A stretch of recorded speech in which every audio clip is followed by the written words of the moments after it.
Angela is the newest Vanguard in Marvel Rivals, and what she provides to the team is unique, giving her a niche role within the game. My name is Paz, an Eternity player on the competitive ladder, and I'm going to tell you all of the things you need to know in order to pop off and carry your ranked games as Angela. Starting things off, understand that some of the number values in the guide today are probably going to be changing in the very near future. The general playstyle of the hero, though, isn't really going to change that much from patch to patch. Angela is all about going on a slight angle or maybe even a flank and pulling a target into your team so they can all focus them and then that target dies to your team. Without a team capable of following up on what you pulled in on Angela, she currently doesn't really have that much damage to deal with them on her own super consistently, but there are cases where it is possible if you can pull off these like really tight niche combos. Then once that pull pick is confirmed that you brought to your team, you can fly in and then switch to her axes and brawl out with your team to win with AoE healing that she provides to everyone. While she is played to take an angle and dive in a sense, she is also really good at countering dives as well if the team that you are playing with knows to fight with you in the judgment zones that you put down, because if everyone stacks together, they get some pretty good bonus health. Now that we are all on the same page of how you're really going to be playing Angela to dive, poke, displace, and then brawl,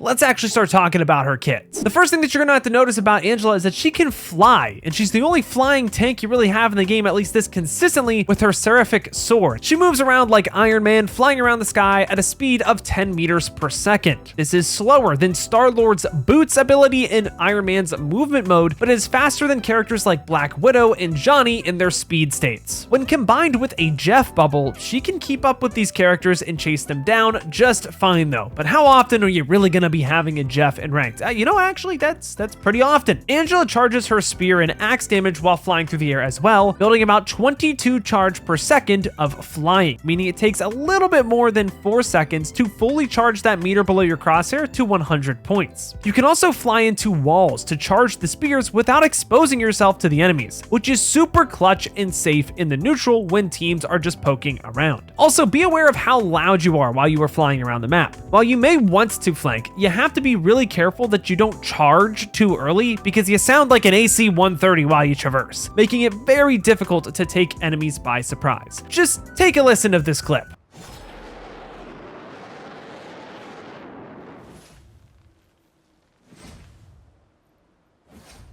If you're going to fly around, you have to be confident that you're going to be able to make it back to your team alive. Now that we know how the flight works, let's start talking about her spear that you charge by flying around. Angela pokes enemies with her Spear of Ichors, dealing progressively more damage based on how much charge she has on the meter below the crosshair. At base charge, it deals 45 damage per poke, which is barely anything. At max charge, it deals an additional 60 damage while also launching enemies up. This means with a full charged spear, you're doing 105 damage. The spear also has a range of 7 meters and can poke your enemies once per second. You can boost your overall damage with the combo by meleeing first and then poking the spear forward. This will boost your damage to 75 damage per second instead of just 45. This isn't the only damage combo you can do though. You can quick melee, primary fire, charge forward, quick melee again, and then immediately cancel it with a primary fire again to deal with any 250 HP target, so long as they do not get healing throughout the air, which is actually pretty neat. While poking in the neutral though, you usually are just going to be doing the melee poke combo and then adding the shield in at the end of this combo in order to build more charge and possibly take out your enemy with the extra damage that gets charged off of really just taking the damage with that shield. The spear also pierces enemies, so if you can charge 2 enemies together, poke them, and then slam them with your E, you have a pretty lethal damage combo on your hands alongside the rest of your team. Rarely will enemies ever get this stacked against you as Angela, but it might happen once or twice a match, making this a very good combo to have in your back pocket. Before we move on to her axes, let's discuss her Assassin's Charge that makes the spear a much more menacing weapon. Every 3 seconds upon pressing shift, Angela will enter an accelerated dash state, traveling at 16 meters meters per second, allowing her to pierce a maximum of 2 enemies and carry them around. In this state, Angela can be knocked back or launched up, so be aware that Invisible Woman is going to be very annoying against you. She can be stunned with Luna's snowballs and Wolverine's grab as well, so again, CC will stop you in this ability. The charge has an energy meter as well that dictates how long you can fly. The meter has a total of 100 charge and recharges after 2 seconds of not being used at a rate of 10 energy per second, meaning you have to wait 2 seconds until it starts recharging, and then after a full 10 seconds, you're gonna have a full charge. Flying around costs 25 energy per second, allowing you to fly for 4 seconds before returning to the normal flying state. However, when you pick an enemy up, the charge then costs 75 energy per second, drastically reducing your flight time in the air and restricting how far you can pull them away before you cannot dash further. That's a lot of numbers, but what does this really mean? Ideally, you'll want to be using the charge when you can line up an easy angle back to your team.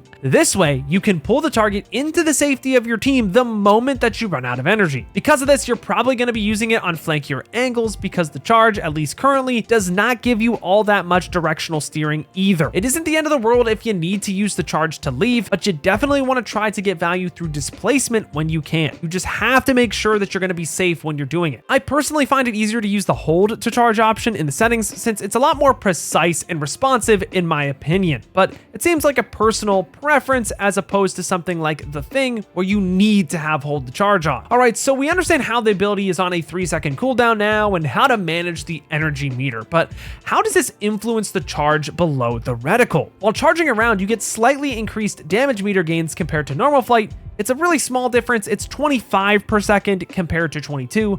Like I said, it's pretty negligible, but hey, it's nice to know. It also gets stronger when you pick up an enemy and carry them around though. This is to give you an incentive to actually pick up enemies even though you're not going to be able to fly around as long. The damage meter gets charged at a rate of 50 per second for each target pierced. So with 1 target, you can charge your damage meter in 2 seconds. And with 2 targets, the damage meter is going to be charged in a second. Again, a lot of numbers. What does this mean? Ideally, you want to expend your damage charge before you go into a dash every single time so you can build up another big pierce the moment you're done pulling someone into your team. This opens up a lot more combos for you that we talked about earlier where you quick melee, poke, charge, quick melee, and then poke again. However, sometimes you just can't close the distance on a squishy target before you poke them. In these situations, if you only have like half of your meter filled up or maybe even below, it's okay to just start the dash and bring your team a target for them to shoot. The pick will not get picked up nearly as consistently since you didn't poke them before you push them into your team, but hey, you're still getting value through displacement. The coolest thing you can do with this charge though is to cancel support ultimates, specifically Cloak and Dagger and Invisible Woman. After they place their ultimates, you can set up a charge to push them out of it, and with any luck, your team can easily focus them down and cancel the ultimates for some insane level neutral value. The big takeaways you really need to understand with this ability is that you never really want to use it early on in the fight. Instead, you want to get set up first, expending any charge if you can, and then use it to either bring a target back or get out and get ready to go again. Let the ability charge up and don't spam it, and you should be good. And if you really want a nice combo to go along with it, Jeff the Shark with some speed bubbles will take people to Narnia in your backline, but again,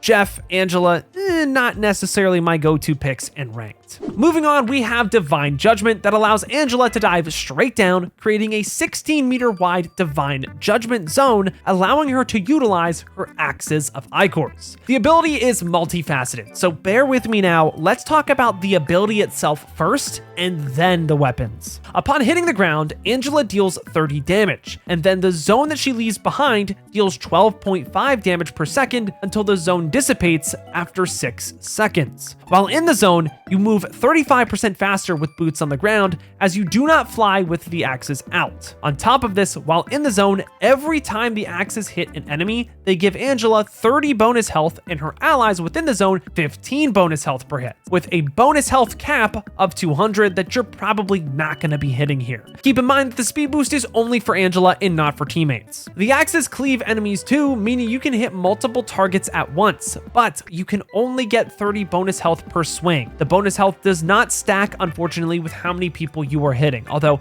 I could see that being a change in the future, so this might be misinformation in like a month. I don't know. While you have the axes out, your E also switches to Wingblade Ascent, which allows you to essentially switch back to your spear form whenever you want, sending you into the air to immediately fly as well. If you jump before activating this ability, you can get some gnarly horizontal movement going, but this is pretty min-maxly at the end of the day. It is important to note that the zone is only down for 6 seconds, but the axes that we're going to talk about momentarily will stay up as long as you want them to until you press E again and go back into your flying form. You don't really want to walk around with the axes for long unless you were cleaving tons of enemies at once. In, I don't know, a support ultimate like Luna Snow or something, for example, since you're going to be generating a lot more ultimate charge if you can cleave.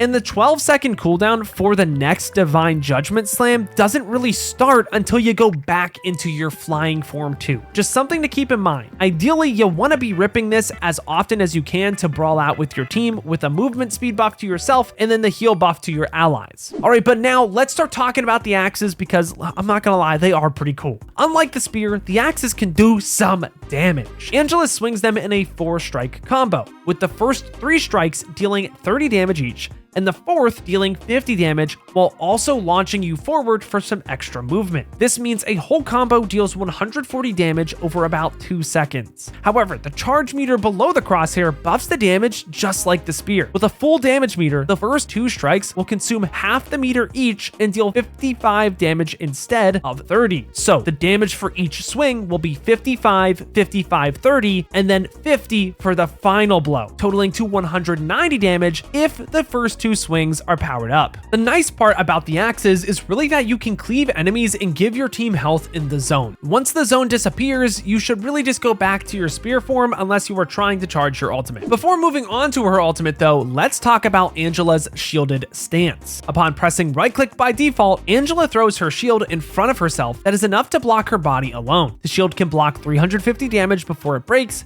and has to charge back up to full at a rate of 50 health per second. The shield cannot be spammed and has its own internal cooldown of 1.5 seconds. It does not slow you down when you pull it out though, which is pretty nice. For every 100 damage you block with the shield, you charge 25% of the damage meter as well, which allows you to stretch out your engagements while you fly around. But rarely will you ever be able to get a full charge off whenever you are in the enemy team. Instead, you end up doing melee poke shield combos in quick succession to build charge and maximize your already low damage output. The main skill that the shield comes down to is understanding what it is that you need to block versus what you can get away with. For example, small bits of damage like Star-Lord from super far away or Scarlet Witch doesn't really need to be blocked by your shield, as your own health bar can deal with that on its own. However, blocking important cooldowns like stuns when you're trying to leave are very imperative as it will ensure your safety. Other things you can block are Hela's ultimate in the air, giving your team time to reposition, Magneto's ultimate to keep your support ults alive, Doctor Strange ultimates, the list goes on here. Parrying abilities all comes down to your knowledge of the game and trial and error, so you'll get better over time so long as you're consistently thinking about it. We have finally made it to Angela's ultimate, Heaven's Retribution. Upon using the ultimate, Angela wraps her spear in ribbons and chucks it in a straight line down, binding enemies around it to itself, where Angela can then later leap to it by pressing Q again, creating a Divine Judgment Zone. The initial spear strike deals 30 damage directly and then 10 damage in an 8-meter radius. Angela's subsequent slam deals 100 damage. It's important that you aim the spear so that it hits the ground, a wall, or the ceiling, because if you try to connect it to an enemy in the air, it'll just pierce through them and keep flying until it flies off the map forever, unless it has terrain to latch onto. I specifically try to avoid using this ultimate on stairs because it's pretty finicky and sometimes doesn't even work. While bound to the ribbons, enemies move 80% slower and cannot use movement abilities to escape. All they can do is either run away or shoot the spear in the center, which is pretty easy considering the fact it only has 600 health. If an enemy does not start within the radius of the initial point of contact, they can walk back into the zone and not get attached to the ribbons in the middle, where they will be set free to move at normal speed. The nice part about the second impact with Angela is that it is essentially a free E from anywhere on the map that doesn't start a cooldown. Because of this, I always advise players to use the E and brawl out early in fights where you have your ultimate, since you're likely going to force the enemies back. Then what you can do is you can fly into the air and throw the ultimate down while the enemies are all in groups and take them out with an ultimate combo with characters like Moon Knight, Namor, Phoenix, and Johnny, just to name a few. Something I love to do is to pull supports out of their ultimates with the charge and then bind them in place using an ultimate so that my team can counter the ultimate with one single ability. Trading this ult for a support ultimate is very valuable if you do not have a specific ultimate to combo with your own. Angela's ultimate is like Groot's ultimate, where it pulls enemies together, but has the added utility of giving you another chance to brawl that you don't usually have in the neutral, making you feel like an absolute beast in fights that you have it online. The only rough part about the ultimate is that you can be stunned out of it and it takes 3,100 points to charge, meaning you're gonna have to do a little bit less than 3,100 damage to charge it.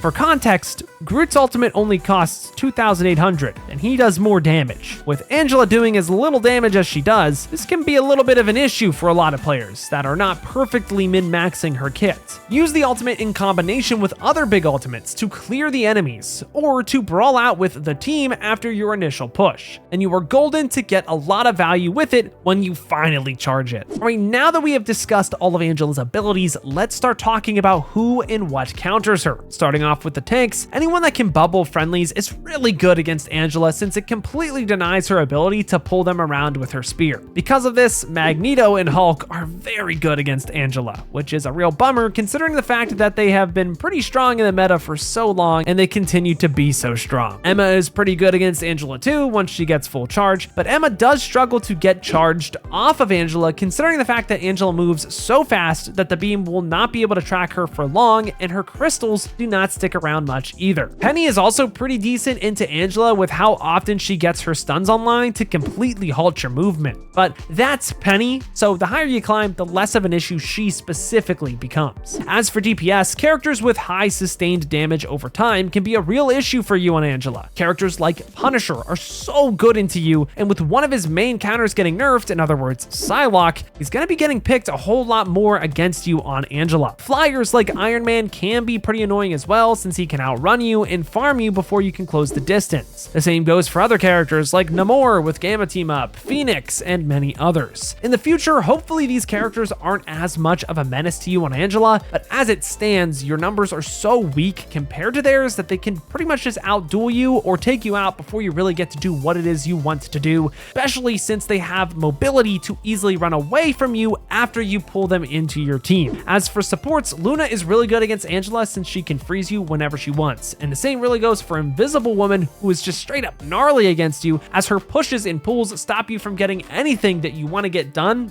and it also makes you a very easy target as well. Alright, but anyways, as for who Angela likes to play with, Thor gets the obligatory shout out due to his team up with Angela that allows him to throw a spear and jump to it, dealing decent damage and recharging his Thor force at the same time. The only problem here is that it requires you to run Angela and Thor, and if you do that, you're asking to lose the game in the current meta, I'm not gonna lie. Aside from Thor, you can't really go wrong with pairing Angela with either Emma or Mag. They are both still insane characters that hold the front line down while you are doing your own thing on another angle. As for the damage characters, pairing Angela with DPS that can stun or easily deal with what you pull in is crucial. Bucky is a nasty pair with Angela in my opinion after his new changes, allowing you to cancel movement cooldowns with his dash after pulling someone in. Phoenix is also great for doing the same dang thing, and well, she is also a stronger character than Bucky in my opinion too. As for supports, you can't really go wrong with Luna, as she's still absolutely nutty, but the real sleeper pick with Angela is Jeff the Shark, as the bubble like we said earlier gives you insane movement and can absolutely pull people super far into the backline, pretty much making any pick just always gonna happen. The only problem is that if you were going to run Jeff, you pretty much need to run 3 supports, where you will then lack damage since you can't run Angela as the solo tank.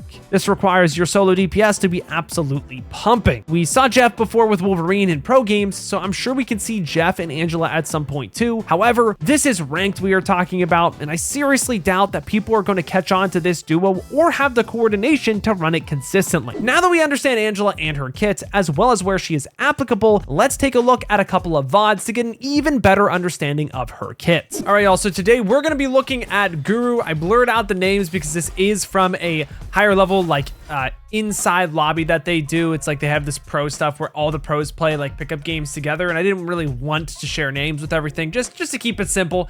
Looking at what Angela is doing here, and it's honestly pretty interesting what he's doing on the character. It looks like they're just trying to figure out as players like where this character really fits in. I just want to highlight, this is blue team is running a goats comp to try to spawn hold red team, and red team is running the Storm Jeff to take down that comp, since eventually what's going to happen is you're going to get that Jeff NATO and you're going to be able to take them out. The first thing I really like to say about Guru here is he's just staying in main, and then he sees that a support's out of position, immediately just goes to charge that person with the Ultron damage as well. Instantly, the Loki's going to die. I think the Loki probably could have played in a little bit of a smarter space than playing up top, to be completely honest with you, especially when there's a spear that's going to be flying in his face, but that is something as Angela that you can definitely punish very easily. The second thing I wanted to say is he doesn't really feel the need to flank. I think you can flank a lot on Angela if you want, so long as you're being quiet, but pro players are going to make sure that they're marking you. The second thing I really want to highlight, though, is the shielding. Because the blue team doesn't really have a lot of sustained damage potential because they're running goats, 3 supports, 3 tanks, he can be a lot more menacing in the front line and just kind of poke, try to get all. And the only problem with this here is, like, Angela right now with where she stands doesn't really do all that much damage. Like, look how like little he's really able to do here on the character, but he also isn't really scared to fly around. It's just like, can the character do anything? But he does end up eventually flying to the back line, and then instead of getting shot this whole time by the enemy team, he can actually just run at supports with his shield up so that he can't get frozen as he tries to close the distance, which is something we missed in the guide today, honestly. And this is very impactful because it's going to pressure the entire enemy team to at least look backwards. Obviously, it's not going to get a whole lot of value, but with this Jeff bubble, he was trying to pull a support in, as you could see with the Jeff trying to just give him the bubble. I think is I know who these players are, so I want to make sure I don't accidentally say who they are. But again, a great pull. The thing is like, dude, Angel's so big, you don't really have a deflect like Cap does, so it's very easy for like supports to just kind of use their CC. And you're such a big target that it's very difficult to pull off. We are going to rotate through multiple maps though and look at a lot of Angela, so that's why these VODs are a little longer. The Storm uses ult. He tries to use his ult to keep them in check. The only problem with this is that it's very easy for them to run away when they're in a support ult, and to be honest, they're going to die anyways. I think the reason why Guru used his ult there is just because he's going to switch off, because honestly, into 3 supports, 3 tanks, you know, I don't think Angela's the best pick, but you know, they're trying to figure stuff out and see what they can do.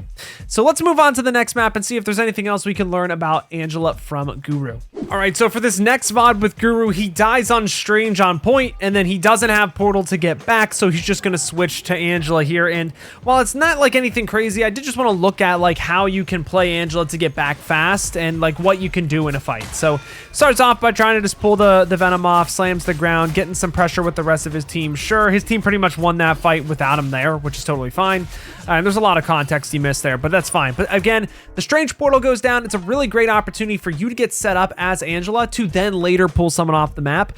And the way that he actually ends up trying to set up Boops off the map is pretty interesting, honestly, because he's not using the left click for damage. He's using it actually for knockback eventually here. So right here, he doesn't have it in time. Actually, no, he does. As you can see, let's actually run this right back. He uses his movement to get just a little bit of charge, then sees the Strange, pulls him away, and then left clicks him to almost push him over that edge. I feel like if it was any other character, they probably actually would have fallen off the map there, which is an interesting thing, again, that I missed in the guide that I think it's very important when you're going for those environmental pulls off the map.